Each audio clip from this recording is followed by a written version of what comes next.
우리 아버지 하나님의 사랑하시는 자녀 여러분, 안녕하셨습니까? 예수 믿는 기쁨, 억누를 수 없는 기쁨입니다. 나는 가만히 있으려고 해도 내 속에 있는 그리스도 예수의 사랑이 우리를 강권하여 예수님을 세상에 증거할 수밖에 없는 그런 사람들이 바로 그리스도인들입니다. 혹시 여러분 주위에 사랑에 빠진 청춘 남녀가 있습니까? 그들이 사랑을 하기 전과 그 이후에 before and after 표정이 달라집니다. 억양이 달라집니다. 또 그 모습도 더 예뻐지고 밝아집니다. 뭔가 자꾸 말하고 싶어 합니다. 왜 그럴까요? 사랑하는 사람에 대해서 다른 사람들에게 말하지 않고는 견딜 수 없기 때문에 그렇습니다. 예수님을 믿는 사람들도 가만히 있을 수가 없습니다. 예수님을 온 세상에 증거하는, 복음을 증거하는 그 일, 이 일에는 남녀노소의 구별이 없습니다. 높고 낮음의 구별이 없습니다.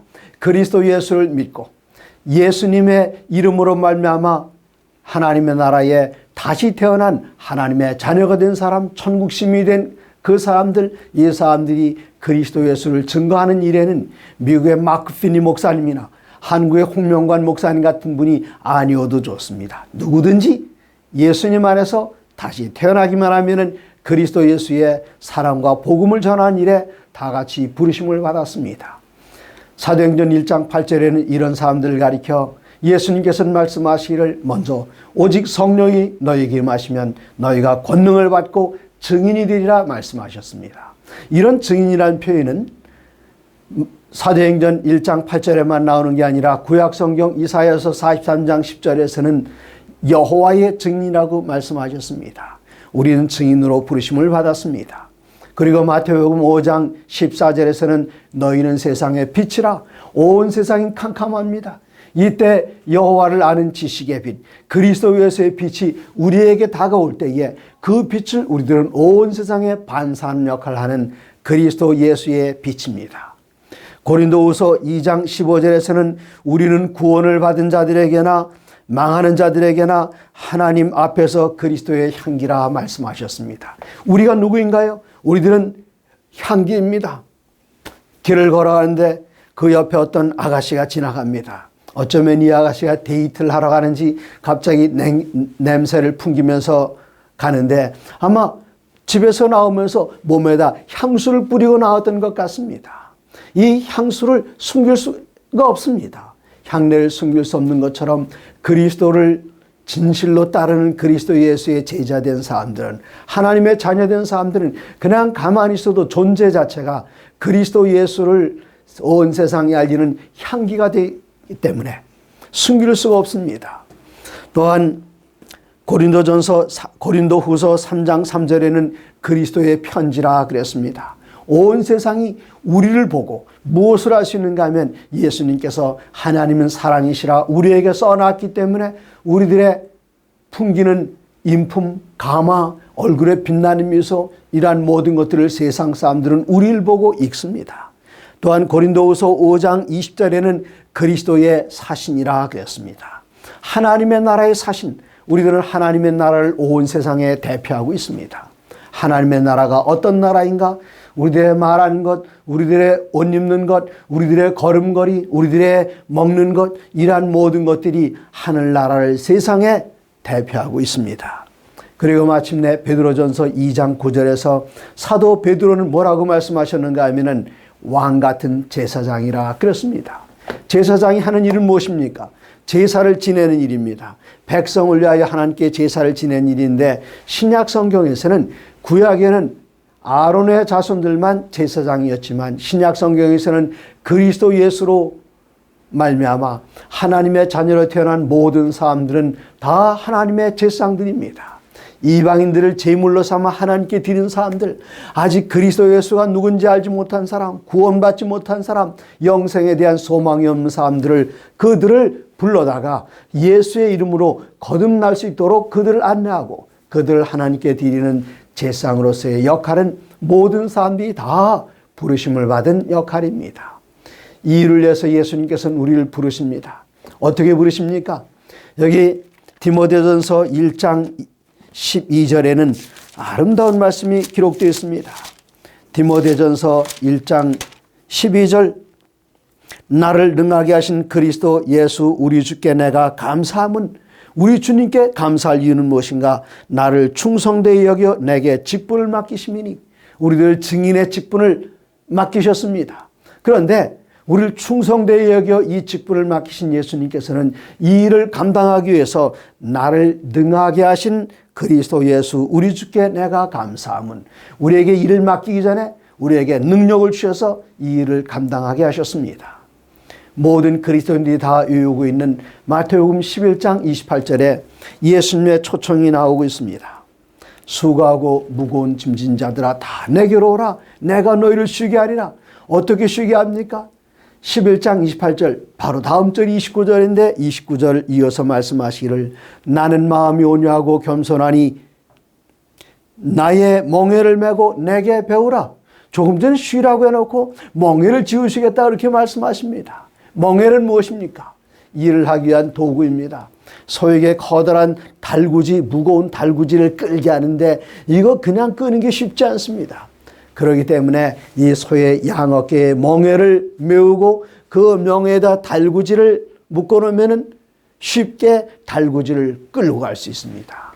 주님께서 우리에게 맡겨주신 이러한 모든 일들을 감당하기 위해서 우리 주님께서는 먼저 멍에를 주시고 그리고 일을 거기 짐을 실어주시고 우리들은 이 짐을 잘 질 수가 있습니다. 하나님께서 이 세상에 교회를 조직하실 때에 고린도전서 12장 12절에 보시면은 몸은 하나인데 하나님의 교회는 세계적으로 하나입니다. 몸은 하나인데 그 안에는 많은 지체가 있습니다.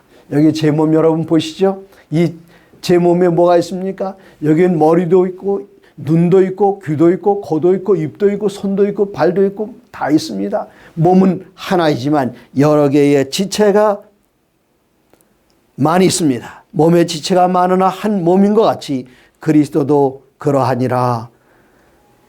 우리 주님 안에 이 교회 안에는 여러 다양한 사람들로 이루어졌습니다. 그들이 다 몸의 한 지체로서의 역할을 하고 있습니다. 초대교회를 보면 예수님의 제자들 그들이 다 다릅니다. 예수님의 제자들 베드로는 상당히 충동적인 사람이었습니다. 그러나 그는 아주 훌륭한 지도자적인 자질을 갖추고 있었습니다. 그리고 요한 어떤 사람입니까? 요한 역시 충동적인 사람이었기 때문에 우리 주님께서는 우레의 자식이다 그렇게 말씀하셨지만 그는 아주 따뜻한 사람이고 주님을 바짝 따라가면서 주님께서 하시는 말씀이라면 다른 토를 달지 않고 쫓아가는 그런 사람이었습니다. 그리고 마태는 아주 치밀하고 정확한 사람이었습니다. 또 안드레는 어떤 사람입니까? 어떤 어린아이가 떡을 가지고 있을 때에 거기에 수많은 사람들 먹이라고 말씀하시는 예수님 앞에 이 어린아이를 소개했던 분이 안드레입니다. 그리고 안드레는 아주 훌륭한 그 웅변가는 아닙니다. 그러나 그는 그의 가장 가까운 가족, 그 형을 주님께로 데리고 왔습니다. 그리고 헬라 사람들이 와서 내가 당신의 선생을 만나고자 한다. 빌립은 어쩔 줄 몰라 했는데 안드레는 이 헬라 사람들을 예수님께 인도해서 복음이 땅끝까지 가는 그러한 일을 감당하게 했습니다. 그리고 도마는 어떻습니까? 이 도마는 어떤 사람들은 의심 많은 도마 그렇게 이야기합니다마는 이 도마를 통해서 놀라운 진리들이 많이 드러나게 되었습니다. 예를 들어서 주여 어디로 가시나이까 할 때에 내가 곧 길이요 진리요 생명이라 이 말씀도 바로 도마의 질문에서 비롯된 것입니다. 거룩한 확인자라고 저는 그렇게 이야기하고 싶습니다. 그래서 우리 주님께서는 이 교회 안에 다양한 사람들을 두셔서 그들로 하여금 다양한 일들을 하게 하시는데 제가 천명선교사 훈련원에서 일을 할 때였습니다. 한국에서 18세에서부터 30세 중간에 있는 청년들이 이 필리핀에 와서 2달 동안 선교사 훈련을 받고 2달 언어 훈련 그리고 2달 동안 선교사 훈련을 받고 선교지로 파송됩니다. 그들에게 선교지 배정을 할 때에 어떤 사람들은 아주 오지로 보냅니다. 어떤 사람들은 의료인들이 필요한 데로 보냅니다.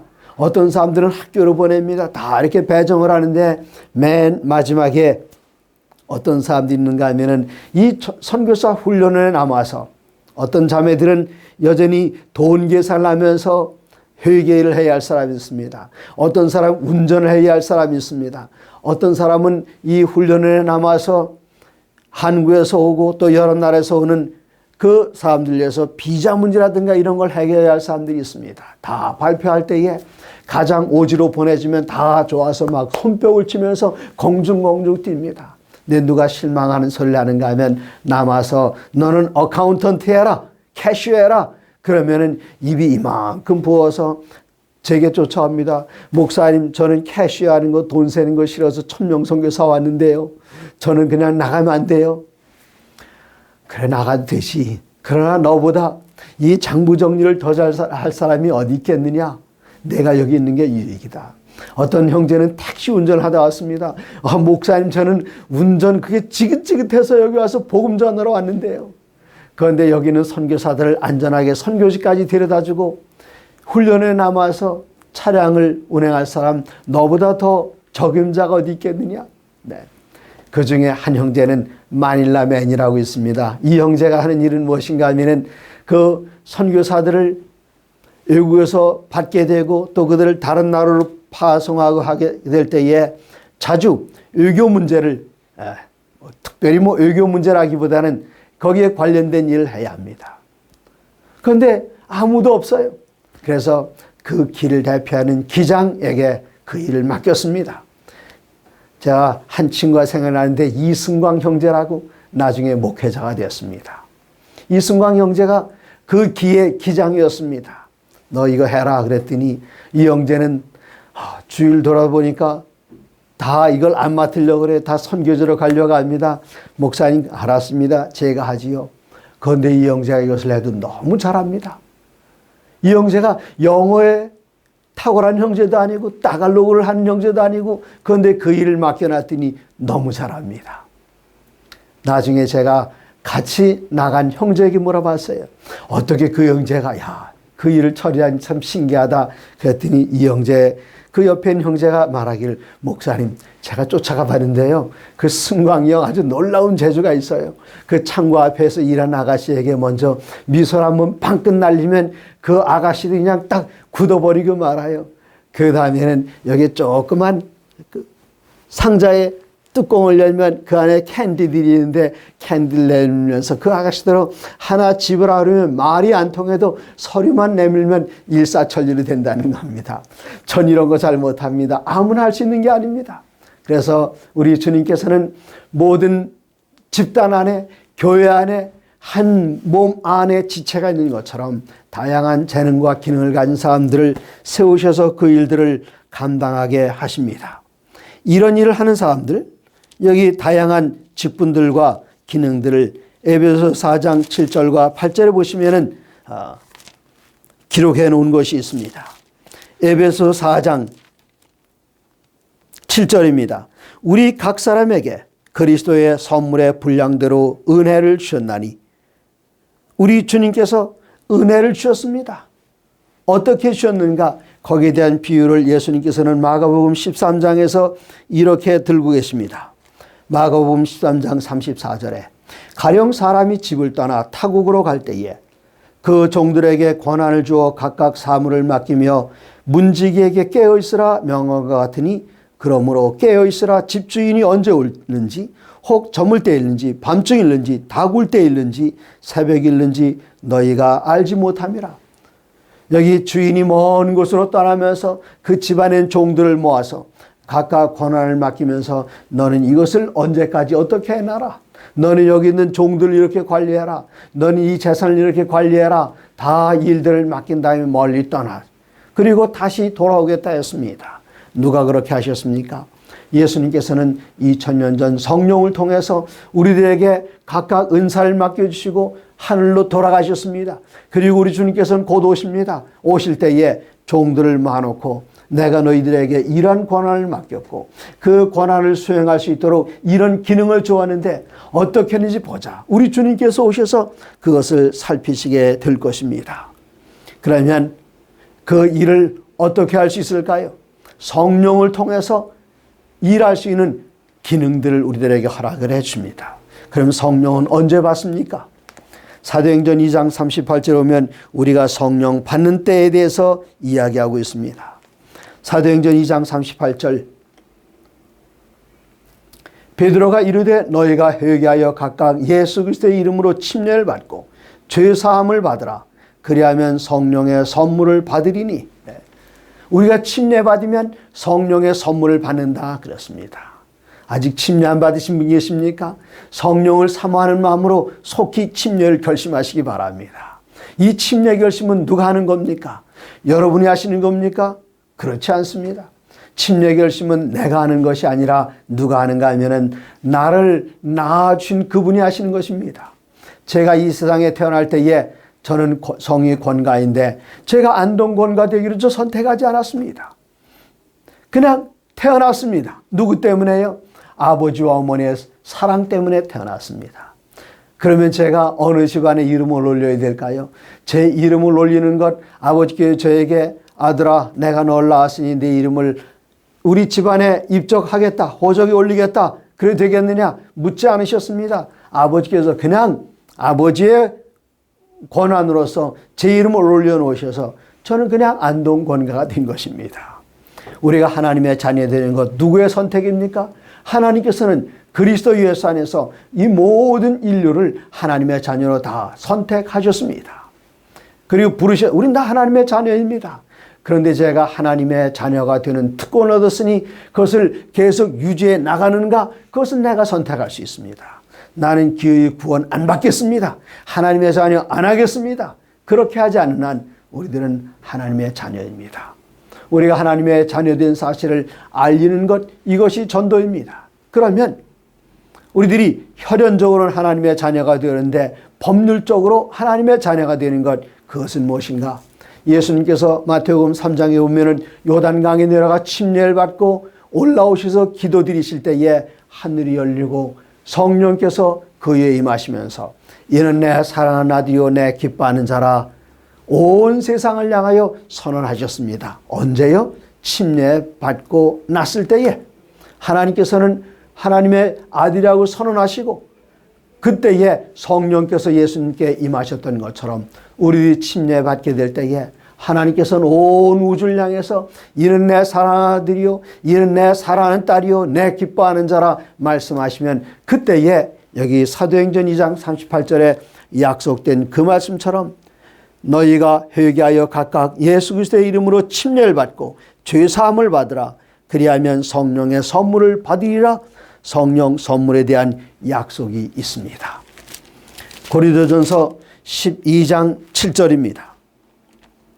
고린도전서 12장 7절에는 그러면 성령을 우리들에게 왜 주시는가?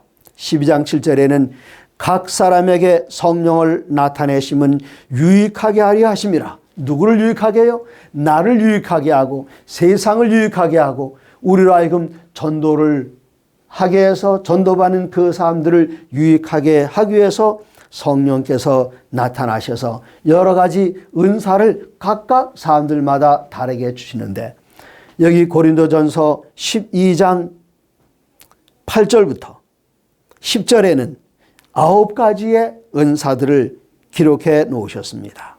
12장 8절입니다. 어떤 사람에게는 성령으로 말미암아 지혜의 말씀을, 어떤 사람에게는 같은 성령을 따라 지식의 말씀을, 다른 사람에게는 같은 성령으로 믿음을, 어떤 사람에게는 한 성령으로 병 고치는 은사를, 어떤 사람에게는 능력 행함을, 어떤 사람에게는 예언함을, 어떤 사람에게는 영들 분별함을, 다른 사람에게는 각종 방언 말함을, 어떤 사람에게는 방언들 통역함을 주시나니 초대교회에 꼭 필요한 은사들이 거기 다 망라되어 있습니다. 또 같은 저자인 사도 바울은 로마서 12장 6절로 8절에 다른 은사들을 또 기록하고 있습니다. 여기는 7가지 은사가 나오는데 6절입니다. 우리에게 주신 은혜대로 받은 은사가 각각 다르니 혹 예언하는 사람들은 어떻게 될까요? 믿음의 분수대로 하라. 그리고 섬기는 자들은 어떻게 할까요? 그들은 잘 섬기는 자세로, 가르치는 사람들은 가르치는 일로, 그리고 혹 위로하는 자는 위로하는 일로, 구제하는 자는 성실함으로, 다스리는 자는 부지런함으로 긍휼을 베푸는 자는 즐거움으로 할 것이니라. 다른 사람에게 나눠주는 것 아끼고 하는 것이 아니라 기뻐서 즐거워하고 더 나누지 못하는 것을 안타깝게 생각하고, 여기에는 7가지 은사가 기록이 되어 있습니다. 이 은사를 활용해서 일하는 교회의 각각 직분에 대한 것은 에베소 4장 11절에 기록이 되어 있습니다. 에베소 4장 11절에 보시면 그가 어떤 사람은 사도로, 어떤 사람은 선지자로, 어떤 사람은 복음 전한 자로, 어떤 사람은 교사와 목사와 교사로 삼으셨으니, 이유는 12절입니다. 에베소 4장 12절에 이는 성도를 온전하게 하여 봉사일을 하게 하며 그리스도의 몸을 세우려 하심이라. 우리를 봉사하는데 사용하기 위해서 어떤 사람은 교사로 세우셨습니다. 교회에서 누구는 장로로 세우셨습니다. 누구는 집사로 세우셨습니다. 어떤 사람은 안식일학교 교장으로 세우셨습니다. 어떤 사람은 선교회장, 청년회장, 도로가회장 여러 직분을 맡겨오셔서 그 직분을 감당할 수 있는 은사를 우리 주님께서는 성령을 통해서 주셨습니다. 이제 고린도전서 1장 4절에 그리스도 예수 안에서 너에게 주신 하나님의 은혜로 말미암아 내가 너희를 위하여 항상 감사하노니, 감사한 일이 무엇입니까? 8절입니다. 7절입니다. 너희가 모든 은사에 부족함이 없이 우리 주 예수 그리스도의 나타나심을 기다림이라. 사도 바울은 그리스도 예수 안에서 고린도 교회 교인들에게 준 그 은사를 인해서 감사드린다고 표현하셨습니다. 그러면 그 감사드려야 할 특별한 이유가 무엇입니까? 여기 누가복음 11장에는 이런 말씀이 있습니다. 우리 주님께서 하신 말씀 다 아는 말씀입니다. 11장 9절 내가 또 너에게 이르노니 구하라. 그 다음 뭐라고 대답이지요? 그러면 너에게 주실 것이요. 찾으라. 그러면 찾을 것이요. 문을 두드리라. 그리하면 너희에게 열릴 것이니. 네, 구하라, 찾으라, 두드리라. 저는 이것을 ask, 영어에 ask라는 단어 있죠. ask. 네, 첫째는 구하라, ask입니다. 두 번째는 찾으라, seek입니다. seek. 세 번째는 두드리라, knock, knock. 네, 구하라, 찾으라, 두드리라. 그러면 주시겠다 그랬습니다. 그러면 무엇을 구하라는 것일까요? 하나님, 제가 지금 돈이 필요합니다. 1,000만 원만 주시옵소서. 물론 그런 것도 구해야 할 수도 있겠지요. 그러나 여기서 우리 주님께서 뭔가를 준비해 놓으시고 지금 기다리고 계십니다. 무엇일까요?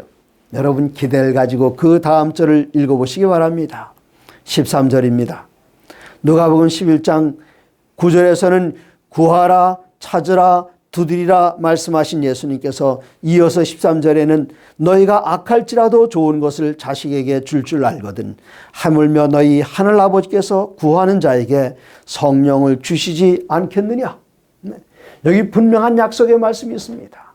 무엇을 구해야 된다고요? 성령을 구해야 된다 말씀하셨습니다. 아버지가 아무리 악할지라도 자식에게는 좋은 것을 주지 나쁜 것 주지 않습니다. 네.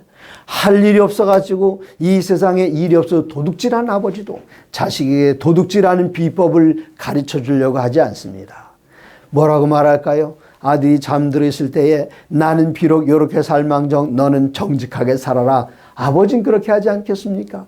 그러므로 악한 아버지가 아무리 악할지라도 자식에게는 좋은 것을 줄 알거든 하물며 구하는 자에게 무엇을요? 성령을 주시지 않겠느냐. 이러한 은사를 또 우리에게 좋은 복음 전도인이 되기 위해서 구할 때에 성령께서 주시겠다는 약속이 있습니다. 아버지께는 지금 기다리고 계십니다. 뭘 기다리고요? 구하기만 하면 내가 쏟아 부어줄 텐데 문제가 무엇인가 하면 구하지 않는 것입니다. 구하라. 네, 주실 것이요. 찾으라. 찾을 것이요. 두드리라. 문이 열릴 것이다. 그러므로 아버지 하나님께 구해야 할 것은 아버지 하나님 약속하신 성령을 주시옵소서. 어떻게 하면 성령을 받을 수 있는지 찾아야 됩니다. 우리의 죄를 버리고 주님과 더 가까워지고 우리 주님 앞에 헌신하기로 결심할 때에 우리가 두드리면 하늘 문을 열시고 우리 아버지 하나님께서 우리들에게 성령의 거룩한 능력을 풍성하게 허락해 주실 것입니다. 이 마지막 때를 사는 그리스도 예수의 남은 백성들에게 아주 중요한 사명이 있습니다. 그 사명이 무엇인가 하면 요한계시록 12장 6절부터 12절에 나오는 세 천사의 기별입니다. 이는 이 세상에 갈 모든 사람들, 여러 나라와 족속과 백성과 방언에게 다 전해야 할 그 기별이 영원한 복음입니다. 그런데 우리가 어떻게 여러 나라, 족속, 백성, 방언에게 그들을 흔들어 놓고 그들에게 큰 소리로 전할 수 있겠습니까? 방법은 한 가지입니다.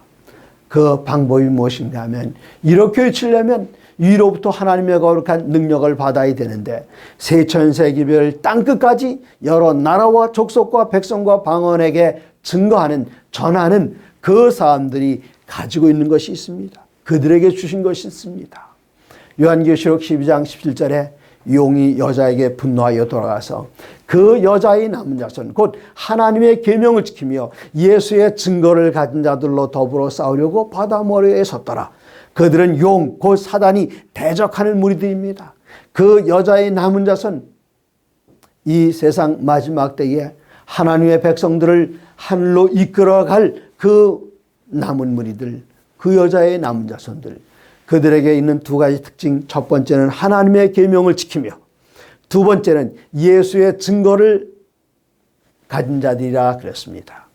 그러면 예수의 증거는 무엇입니까? 예수의 증거는 요한계시록 19장 10절에 말씀하시기를 예수의 증거는 대언의 영이다 말씀하셨습니다. 대언의 영은 무엇입니까? 성령께서 가지고 계신 수많은 칭호들, 어떤 칭호들이 있나요?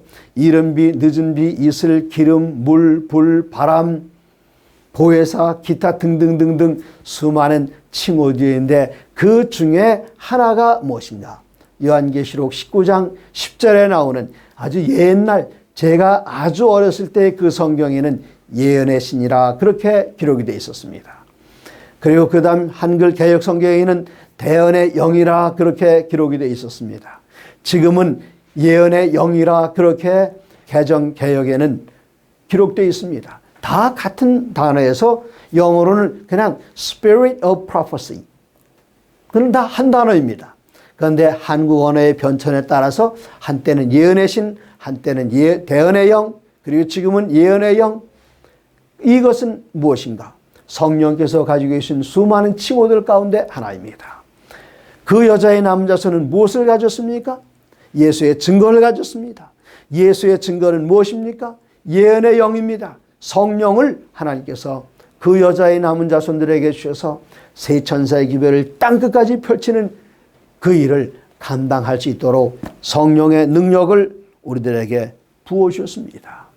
그러므로 요한계시록 10장 11절에 기록된 말씀처럼 그 여자의 남은 자손들은 일어나서 온 세상의 모든 사람들에게 다니엘서와 요한계시록 그리고 복음 전체에 성경 전체에 나타난 이 말씀을 다시 예언해야 할 특별한 사명을 띠고 이 땅에 태어났습니다. 이 일을 위해서 우리 주님께서는 특별한 비유를 통해서 우리들에게 한 가지 가르쳐주고 계십니다. 마태복음 24장에는 예수님께서 이 세상에 오시는 재림, 그 앞에 일어날 징조들에 수많은 징조들에 대해서 정말 콩복듯이 수많은 징조들이 일어납니다. 그 다음에 25장에서는 그러면 예수님 오심을 어떻게 준비해야 하는가 세 가지 비유로 말씀을 하십니다. 첫 번째 나오는 비유가 열처녀에 관한 비유입니다. 두 번째는 달란트의 비유입니다. 그리고 이 세 번째의 그 비유는 양과 염소의 비유입니다. 두 번째 달란트의 비유를 보시면은 마태복음 25장 14절에 또 어떤 사람이 타국에 갈 때 그 종들을 불러 자기 소유를 맡긴 것 같으니 각각 그 재능대로 한 사람에게는 금 5달란트를, 한 사람에게는 2달란트를, 한 사람에게는 1달란트를 주고 떠났나니 이것 그냥 아주 준 것 아닙니다. 그에게 맡겨놓은 것입니다. 청지기들이 세 사람이 5달란트, 2달란트, 1달란트 맡았습니다. 그리고 얼마 후에 주인이 다시 돌아왔습니다. 이제 이 종들은 청지기들은 함께 그 앞에 앉아서 주인의 질문과 명령을 기다리고 있습니다. 잘들 있었나? 예, 잘 있었습니다. 내가 자네들에게 이렇게 맡겼는데 어떻겠나? 그랬더니 5달란트를 맡은 사람이 와서 말하기를 주인이시여 제게 5달란트의 거금을 맡기셨습니다. 주인께서 나가 계시는 동안 제가 이것으로 일을 해서 100% 곧 다른 5달란트를 남겨서 왔습니다. 그리고는 주인에게 5달란트만 돌려드리는 것이 아니라 10달란트를 돌려드립니다. 잘하였도다 착하고 충성된 종아, 내가 작은 일에 충성하였으니 내가 너에게 많은 것을 내게 맡기리니 내 주인의 즐거움에 참여할지어다. 2달란트를 맡은 사람도 그렇게 했습니다. 그러나 1달란트를 맡은 그 사람은, 여러분 1달란트가 결코 작은 돈이 아닙니다. 엄청나게 커다란 돈입니다. 1달란트를 맡은 그 사람이 뭐가 좀 삐졌는지 이렇게 이야기를 합니다. 24절, 1달란트 받았던 자는 와서 이르되 주인이여 당신은 굳은 사람이라 심지 않은 데서 거두고 해치지 않은 데서 모으는 줄을 내가 알았으므로 두려워하여 나가서 당신의 달란트를 땅에 감추어 두었나이다. 사용하지 않았습니다. 우리 주님께서 우리들에게 각자 모든 사람들에게 재능들을 맡기셨습니다. 달란트를 맡기셨습니다. 꼭 우리가 가지고 있는 달란트 그것 아니라 할지라도 어떤 이들에게는 재물을 맡기셨습니다. 어떤 이들에게는 아주 다양한 것들을 다 맡기셨는데 우리 주님께서 오실 때에 내가 너에게 맡긴 것을 세마자 말씀하십니다. 5달란트와 2달란트를 맡았던 사람은 칭찬을 받았지만 1달란트를 맡은 사람은 어떻게 되었습니까? 26절입니다. 그 주인이 대답하여 이르되 악하고 게으른 종아. 그리고 27절에 그러면 내가 마땅히 내 돈을 추리하는 자들에게나 맡겼다가 내가 돌아와서 내 원금과 이자를 받게 하였을 것이니라 하고 그에게서 그 1달란트를 빼앗아 10달란트 가진 자에게 주니라. 지금 5달란트 맡았던 사람은 10달란트가 아니라 거기 1달란트가 더해서 11달란트를 갖게 되었습니다. 1달란트 맡은 사람은 있던 것도 뺏기고 말았습니다. 마침내 29절에 말씀하시길 무릇 있는 자는 받아 풍족하게 되고 없는 자는 그 있는 것까지 빼앗기리라 말씀하셨습니다. 하나님께서 우리에게 맡겨주신 달란트를 잘 활용해야 됩니다. 제가 누군가에게 어떤 일을 부탁할 때에 2 종류의 사람들이 있습니다. 어떤 사람은 예 알았습니다. 제가 도와드리죠. 근데 그 사람 보면 한가한 사람이 아닌데 잘 도와줍니다. 근데 어떤 사람에게 뭘 부탁하면 바빠요. 제가 그 사람 사는 거 보면 그렇게 바쁘지도 않은데 바쁘다 그러면서 거절하고 그 일할 기회를 잃어버립니다. 그 사람은 봉사할 수 있는 기회가 점점 줄게 되고 봉사와는 거리가 먼 사람이 되고 맙니다.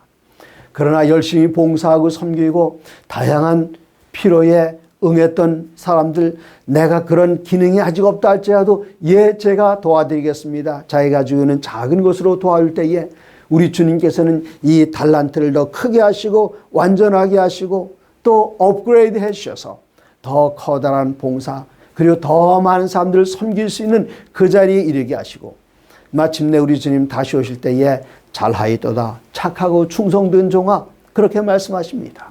그러므로 우리가 복음 전도를 위해서 그 일이 어떤 돈을 세는 일이든지 그것도 전도하는 일에 사용이 됩니다. 아니면 운전하는 일이든지 어떤 사람들이 요즘 카톡을 보내시면서 그 80 넘은 노인네들이 새벽마다 200~300명에게 카톡을 보내면서 그 문자를 통해서 전도하는 그런 걸 봤습니다.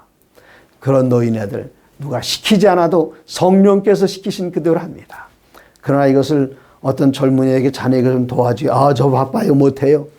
그러면 그는 기회를 더 빼앗기고 말게 될 것입니다.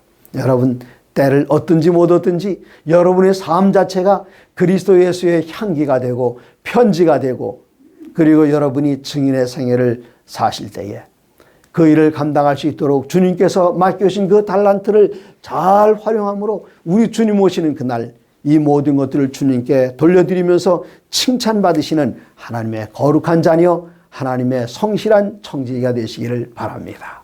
하나님의 모든 말씀으로 사시기 바랍니다. 감사합니다.